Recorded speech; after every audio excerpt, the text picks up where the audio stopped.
జోహార్ అబ్దుల్ కలాం.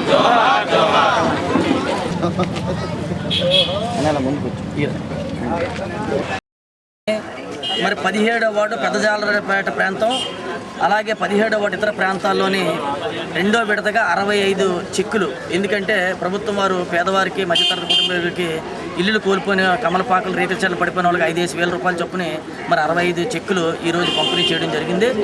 అలాగే రెండో విడత, అలాగే లిస్టులో పేర్లు అయి ఉంటే మూడో విడత కూడా పంపిణీ చేయడం జరుగుతూ ఉంది. ఇంకా ఎవరైనా కానీ ఉంటే లిస్టులో కానీ గతంలో కానీ ఎవరైతే లిస్టులో పేరు ఉన్నదంటే వాళ్ళకి కూడా తప్పకుండా ఇవ్వడం జరుగుతుందని మరి వీఆర్ఓ గారు పెద్దల ఎమ్మెల్యే గారికి చెప్పడం జరిగింది. వాళ్ళకి కూడా అతి త్వరలోనే కూడా ఇవ్వడం జరుగుతుంది. ఇప్పుడు వరకు కూడా 65 మందికి 5,000 రూపాయలు చొప్పున ఈరోజు పంపిణీ ఈరోజు చేయడం జరుగుతుంది. 2002-2007 సంవత్సరంలో మరి భారతదేశ రాష్ట్రపతిగా మరి ప్రజల మన్ననలు పొందినటువంటి వ్యక్తి, పద్మభూషణ్, పద్మవిభూషణ్, భారతరత్న అవార్డు గ్రహీత, అలాగే ఇతర దేశాల్లో కూడా మరి ప్రపంచ దేశాల్లో పేరు ప్రఖ్యాతులు గాంచినటువంటి వ్యక్తి అబ్దుల్ కలాం గారు మరి అకాల మరణం చెందడం చాలా దురదృష్టకరం.